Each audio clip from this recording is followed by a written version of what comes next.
Carilah yang lebih sederhana dengan cari sana cari sini, kodlah ada uang-uang lama yang tersimpan. Tuh di bawah karpet, tuh di bawah bantal, tuh di bawah apa namanya tilam atau katil? Tilam, di bawah tilam, simpanan lama. Oh tuh uang dulu, masya Allah tabarakallah. Tiap kali menoreh masukkan duit buat tidar. Tiap kali jual 3 tan kelapa sawit masukkan duitnya di bawah tilam. Rupa-rupanya kita pun tak perasan. Setelah dibuka tilamnya banyak, kita tuh ke polisi tuh hitung 11.000. Alhamdulillah, capok dengan yang 40 tadi itu berarti totalnya menjadi 51. Nah macam itu kita juga untuk membeli surga. Daripada mandi, daripada pakai serba putih pada hari ini, daripada cabut bulu ketiak, cukup melekat belum kata mereka lagi. Oke, macam mana ya? Oke, pernah potong kuku? Pernah. Tiap hari Jumat, oke, buka.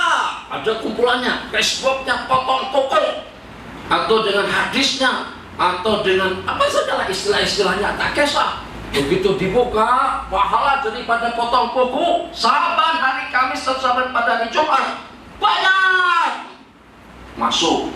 Belum cukup lagi, malaikat apa ini macam mana lagi? Kata mereka, cukur bulu kemaluan ada datang. Bulu kemaluan, ya Allah, yang itu tuh pun juga ada nilai pahalanya di sisi Allah. Jadi jangan sampai dengan kita mengabaikan kebaikan-kebaikan yang ditawarkan oleh Allah. Jangan sampai dengan kita tidak mampu untuk kita memungut segala keuntungan daripada apa saja. Oke, daripada penjualan sawit, daripada penjualan gepang, daripada penjualan keripik, daripada penjualan donat, dari restoran sana, restoran sini, karena kita nak berangkat melaksanakan ibadah haji seisi keluarga. Uang yang kita perlukan tidak kurang daripada dalam 300.000 RM. Maka mau tidak kita akan kumpulkan modal. Begitulah perjalanan kita ke akhirat. Kita akan kumpulkan modal kita untuk kita mendapatkan surga yang abadi daripada segala kegiatan ibadah. Yang pertama, Allah balas segala kegiatan kita, segala amal ibadah yang kita lakukan, segala perbuatan yang kita lakukan dengan ganjaran dan balasan yang berlipat ganda. Kemudian yang kedua, berlipat ganda daripada Allah yang kadang-kadang seperti yang saya katakan tidak masuk akal. Allah, jangan tidur, jangan bacakan mata. Bismillahirrahmanirrahim.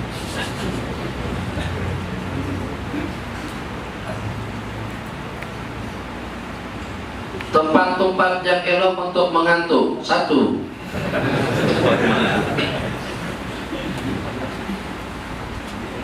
Selepas sampai ke rumah, saat ketika kita sudah berbaring di atas pembaringan, elok mengantuk dan tidur setelahnya. 2. Pada saat dengan program segala aktiviti dan kegiatan kita sudah selesai. 3. Pada saat dengan kita tidak punya kesibukan dan kita ada cadangan waktu akan ikuti satu program, maka waktu yang sejam 2 jam kita manfaatkan untuk kita berada juga untuk kita tidur. Itu diantaranya saja. Tapi jangan pada masa pengajian, jangan pada masa di masjid, jangan pada masa berzikir, jangan pada malam hari Jumat. Hari Jumat itu tidak ada, maaf, di bulan Ramadan, bahasa Ramadan itu tidak ada orang yang mengantuk. Petang pada pukul 4, pukul 5, 5.30 saya tengok pasar Ramadan. Sebut pasar Ramadan, bahasa Ramadan.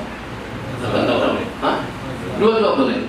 Itu yang goreng cepadak tuh, tak kecukupan waktu. Goreng yang nunggu 2, 3, 4 orang.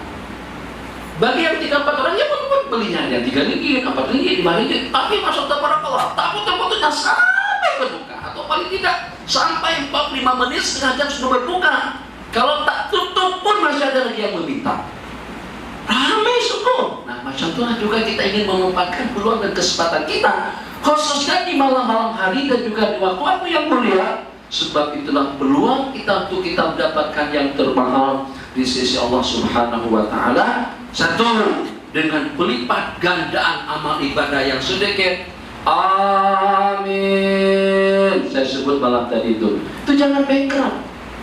Tanamkan di dalam hati satu, hormat, ta'zim, memuliakan baginda Nabi, syariat Allah dengan hukum hakam dan juga dengan ketetapan yang telah ditetapkan oleh Allah, di samping juga dengan sunat-sunat yang disyariatkan oleh baginda Nabi. Tadi itu pawai jalan, dengar tadi loh, sini tak ada kah? Jalan start, tengok pagi tadi, Ojong, sambutan Maulidah Rasul tingkat Alusta, tak tahu Sungai Petani. Tapi saya tengok pagi tadi itu pas balik daripada pengajian subuh, saya tengok pada masa pergi ke sini nih. Oh, ramai berbendera, masya Allah, tabarakallah, bawa. Itu untuk apa sebenarnya? Jika targetnya sebagaimana kita sebutkan tadi itu, kita tidak ingin melewatkan peluang keemasan dan juga dengan kesempatan yang berharga, sebab Allah menilai dan juga memberikan ganjaran sebagaimana kita katakan daripada segala-galanya. Masya Allah, tabarakallah, daripada patung koko. Hari ini jangan lupa muslimin semuanya, jangan ada lagi, kita budayakan budaya yang seragam. Insya Allah tak mahal mana nih yang macam nih. Mungkin harganya katakan saja sampai dalam 150-an ringgit. Yang putih pun juga harganya semacam itu juga. Jubah putih, jubah biru, jubah hijau. Oh, penatiknya bukan main. Hijau saya. Sekarang hijau, dulu juga hijau, dan seumur hidup. Tak apa. Penatik dengan politik tak kisah. Tapi lepaskan yang hijau untuk hari Jumat. Sebab untuk siapa? Hijau itu adalah untuk organisasi atau untuk parti kita yang ditumbuhkan pada tahun, lupa saya tak, berapa? 1955. Hah? 56 belum kemerdekaan lagi. Parti Papa sudah ada sebelum kemerdekaan. Hah? Kemerdekaan 57. Awal lagi. Sebelum merdeka. Iya kah? Oke, apa? Oke. Sementara panduan untuk kita melaksanakan sembahyang Jumat itu wujudnya sejak pada saat Nabi kita terpilih menjadi Nabi dan Rasul. Mana yang lebih mustahil? Lepaskan yang hijau. Sekarang biru, sebelumnya juga biru, dan selama-lamanya biru, tidak akan melompat. Kan ada yang melompat dulu tuh, bela, melompat. Oke, tapi hari Jumat kita nak dapat ganjaran pahala daripada pakaian, daripada minyak harum, dengan tidak melangkahi shaf, dengan tidak mengisahkan antara dua orang yang berdekatan, dengan mendekati mimbar, dengan memberikan tumpuan dan memperhatikan khutbah yang disampaikan, tahu pemikiran apa yang dibicarakan, ngantuk, hilangkan mengantuk, sebab nanti kita akan terasa malu di hadapan Allah yang pada saat kita meraihkan dan melaksanakan salah satu daripada syiar agama yang kelihatan lesu, lenguh, jenuh, mata dipajangkan, malu kita nanti dengan diri kita sendiri. Jadi kata malaikat, makan tak pernah mengantuk, konsep tidak pernah mengantuk, pawai berjalan menyambut Maulidah Rasul tidak pernah mengantuk. Kenapa mengantuk pada waktu di masjid? Kenapa mengantuk di waktu sedang beribadah? Apakah kira-kira dengan makhluk yang kau dambakan? Apakah kira-kira manusia yang kau raikan? Apakah kira-kira dengan jabatan tempat kerja kamu? Itu yang memberikan Anda hidayah, yang memberikan kamu taufik, yang memberikan kamu kesehatan, yang memberikan kamu pertolongan? Tentunya tidak. Hidayah daripada Allah, petunjuk daripada Allah, kesehatan daripada Allah, rezeki daripada Allah, kekayaan daripada Allah, hidup dan mati kita pun juga di tangan Allah Jalla wa'ala. Maka jangan sampai untuk kita melakukan kerja-kerja untuk agama, kerja-kerja untuk masa depan kita yang kelihatan lesunya, lenguhnya, jenuhnya, ketidaksemangatannya. Amin. Berapa ramai orang yang bankrupt tidak mendapatkan bonus ibadah daripada amin pada tiap maghrib, isya dan subuh. Nanti kita ketinggalan. Begitu dibuka Facebook, dia penampungan tuh dalam apa? Kalau kita nak nyimpan maklumat tuh kita simpan di mana? File-file itu di mana diletakkan? Dalam hadis, ya, USB, hadis. Oh. Begitu dibuka hadisnya para sahabat, daripada amin mereka saja ternyata mampu untuk mengalahkan umur kita seumur hidup, bengkak kita. Ada kita punya peluang yang sama. Tak susah. Pahalanya sama dengan apa kita mau baca subhanallah walhamdulillah la ilaha illallah wallahu akbar. Subhanallah, subhanallah, subhanallah, subhanallah, subhanallah, subhanallah, subhanallah, subhanallah. Musibah tak payah nyari, tak masalah. Tapi muslimin, kita akan suatu bergema di sepenuh masjid. Masjid yang dengan ukurannya katakan saja dalam ukuran 30 kali 30 meter persegi. Di saat imam membaca waladhdallin sampai ke ujung bukan amin. Nyaring Nabi kita nyaring. Ya Allah, belum jelas juga. Masya Allah, tabarakallah.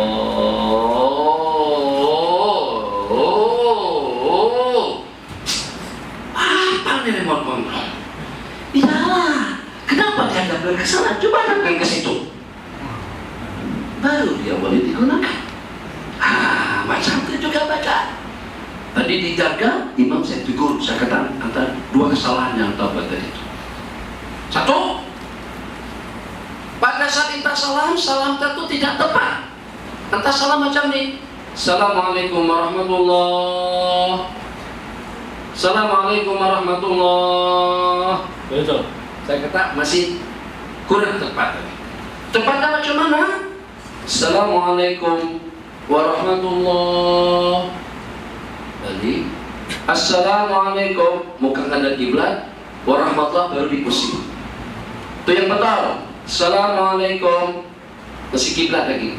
Warahmatullah baru diputar, baru dipusing. Assalamualaikum warahmatullah. Kembali, assalamualaikum warahmatullah. Satu. Yang kedua, sampai orang samping menyamping kita tengok pipi kanan dan kiri kita. Jangan kedekut, hanya seakan menggerakkan kepalanya. Ini bukan angkat, bukan banjok semen, bukan angkat ikat bata, hanya seakan gerak leher macam sudah. Jadi yurok, ini asap sini nih, tengok pipi kanan kita. Itu batasan kita menoleh. Ada sebagian assalamualaikum warahmatullah. Assalamualaikum warahmatullah. Sampai ke tahap itu mulainya. Nah dibeli bukan bangun sungai petani, ini surga nih. Mahal. Ya Allah ya Arhamar Rahimin. Jadi dua. Kemudian yang ketiga, kemudian yang kedua, tadi saya kata anta duduk. Selepas anta salam ke kanan dan ke kiri, atau kita kembali kepada salam ini dulu, kita tuntaskan yang salah. Fil alamina innaka hamidun majid. Assalamualaikum warahmatullah. Assalamualaikum warahmatullah. Ada yang macam itu? Ada kan? Ada. Terus ada yang satu di pula. Assalamualaikum warahmatullah. Assalamualaikum warahmatullah. Lepas salam, baru tengok. Ini pun juga salam. Lepas habis makan, baru baca doa Allahumma barik lana bima razaqtana. Apa yang dibaca makanannya ada beda. Masuk dalam tanda prapak. Allahumma jadibna syaitan. Allahumma baca masuk tanda deh. Allahumma ya'udzubika minal khubusi wal khaba'is. Udah separuh keluarnya cepat. Mana betul macam itu? Ya kena semua waktunya. Bahasa lebih logik lagi, paham semuanya. Ambil tiket dulu kah atau lewat dulu? Nih pagar kita akan naik kalau kita ambil tiket. Bayar dulu kah atau kita tabrak dulu? Itu dengan besi yang menghalang. Tabrak baru kita pakai. Ambil tiket atau baru kita bayar, atau kita kena bayar dulu baru kita keluar. kita ambil tiket dulu baru kita boleh keluar. Macam itulah juga dengan amalan. Jadi jangan sampai amalan sunnah yang serba apa adanya teramalkan secara tidak tepat. Dan memang yang semacam ini berpunca daripada ulama, daripada imam yang tidak ambil berat, atau memang karena tidak tahu dilatih menjadi imam hanya dengan lantunan suara yang lawak. Awas kawan-kawan, memang dikaji, kasih tunjangan, uang banyak, tapi kalau belum pernah baca fikih, belajar fikih dulu. Kalau tak nak baca fikih pun baca hadis dulu. Ambil kitab Bulughul Maram, ambil kitab Subulus Salam. Kalau tak pandai baca, kita mengaji dengan orang yang pandai membaca. Minta waktu dengan Ustaz Amin datang ke rumah beliau, saya Amin, Ustaz Amin, boleh saya minta waktu setengah jam, mau baca kitab Subulus Salam, mau baca kitab Bulughul Maram, mau baca kitab Darul Awtar, baru menjadi imam. Kalau tidak, imam yang bertanggung jawab mengimami mereka itu tidak akan boleh mengimami mereka secara sunnah, tidak boleh mengimami mereka secara sunnah. Itu berarti akan mengurangkan ganjaran pahala kepada makmum-makmum yang di belakang. Tengok sini nih, kita tiba sana pasti lepas salam, assalamualaikum ke kanan, assalamualaikum warahmatullahi wabarakatuh. Kalau selepas sembahyang subuh jangan berpusing dulu, baca yang 10 secara tepat dan tetap menghadapi posisi duduk, jangan dirubah. Kita jangan membijaksanakan, bukan tak boleh, boleh itu boleh, kalau sambil berjalan pun boleh, sambil baring pun tak masalah. Kalau kita nak berjukir-jukir juga sambil bertasbih pun juga tidak ada larangan. Tapi kita nakkan sesuatu itu sesuai dengan tempatnya. Cara menampung di Batuan Sultan itu bagaimana, Pak?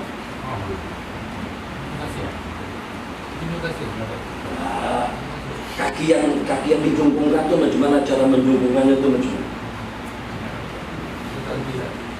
Pandai tak? Tak pernah kan? Pandai tak? Bukan macam itu saja.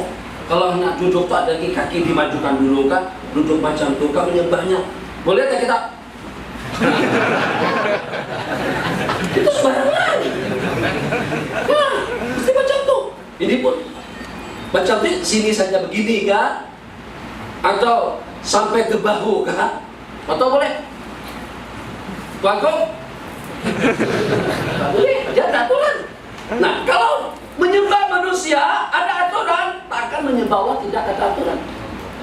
Kalau dengan manusia dilatih, kumpul dilatih. Jadi kalau pada saat kita menganggukkan jempol kita, hai, itu dalam ukuran berapa derajat? Hai, tangan ke sini kan? Hai, aku tangan, hai. Ada aturannya. Nah, jadi selepas yang 10 itu terserah. Selepas Allah majid yang 7 kali,